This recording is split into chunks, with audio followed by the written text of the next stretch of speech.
And so one way of thinking about all this, right? And I know that maybe some of you kind of have moved this way anyway and kind of considering what's going on here. But I mean, the legal system is set up, right, to again not, say that it's fine. Oh yeah, you were drunk, so that excuses all actions, right? Of course not. Okay.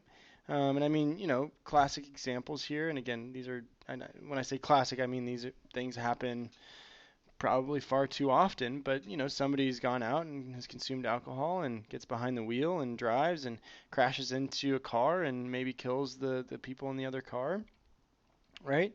And they were driving under the influence, right? They're still held legally responsible and morally responsible, and should be punished for the crime, and they should be punished for the choices that they made, right? And so this is where, again, pardon me, real quick, but this is where, uh, come on now, right? But this is where we think about kind of the nature of responsibilities. So of course, come on, there we go. Sorry about that.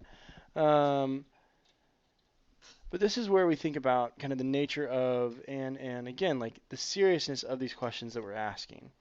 And so, when we think about, what kind of responsibility do we take on when we choose to drink, right? And I mean, I would say that especially kind of in party culture and kind of like college culture, and bar culture, whatever the case may be, that often, right, there's the idea that like, oh, let's go out, let's have a couple drinks, let's have fun, let's have a great time, right? And that's usually one of the aims, and alcohol does seem to help facilitate a lot of good times often, right? But also those situations occur that are very serious, that are very harmful, that, require a lot of our attention. And so, in thinking about kind of where does this leave us, and we're going to pick up with this theme kind of right at the end of class as well, like I think one of our last lectures, is to think about, given all that we're saying, given kind of all these questions that I'm encouraging you to consider, um, how do we drink responsibly? Like, what does that mean, right? And we see this in like beer commercials where it says, "Please drink responsibly." Responsibly. We see this in, ads as well.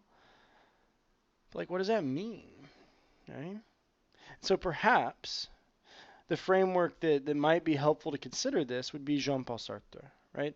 And in thinking and kind of like buying into the idea that everything is a choice, right? And again, I mean, a little caveat here, and usually I get a little bit of pushback here with some students in live versions of the course, but and the idea of like the addictive nature of alcohol has to be taken seriously, and somebody that's addicted to alcohol can't just wake up one morning and say, I choose to stop drinking. I'm not going to kind of paint that kind of naive picture because there is, again, kind of, chemical dependencies that occur physiologically speaking that make one's, desire or maybe not even one's desire, but one's ability uh, to not drink alcohol very, very difficult, right? And that's kind of a different conversation. I mean, STAR would still have a reply of you could start making decisions to try to reduce your alcohol intake. You could try to do, make decisions to go to various organizations, Alcoholics Anonymous, go through various kind of programs if you have the income to maybe, kind of rid of your addiction. Like you can still make choices in the face of addiction, even as difficult or as clouded as that may seem, but you still, again, according to Sartre, have the choice to try to do so. I think more generally speaking, for those that are probably just kind of like, you know, more passive drinkers or more kind of, situational, context dependent drinkers, the idea of thinking that, well, the fact that when I consume alcohol, I am making the choice to do that, and thereby taking on the responsibility of the effects of what that's going to do to my body, what that might mean about relationships, what that might mean about kind of my behavior, both positive and negatively. Okay, but still, the fact that we're taking on the responsibility is of utmost importance under kind of the Sartrean framework, right? And when we take on that responsibility, we can kind of, in fact, be perhaps a more kind of authentic version of ourselves in all that we do.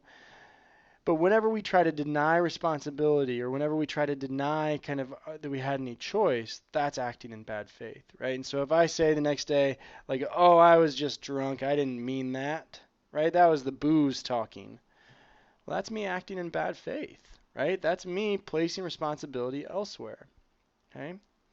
And so the next day, as uncomfortable as these conversations often can be, right, depending on what was said, what happened, right? And say, yeah, I'm really sorry I said that. Of course, like alcohol, fueled maybe some of those thoughts, but I guess I've been thinking about that for a while, or I've been kind of working on these thoughts for a while, and alcohol just, kind of let things flow a little bit more, perhaps.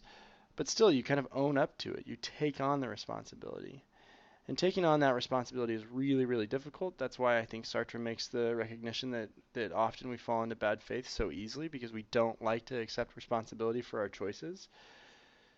But when it comes to alcohol, maybe a framework worth approaching is the Sartrean framework of taking greater responsibility for all that we do, including the responsibility of our choice to consume alcohol.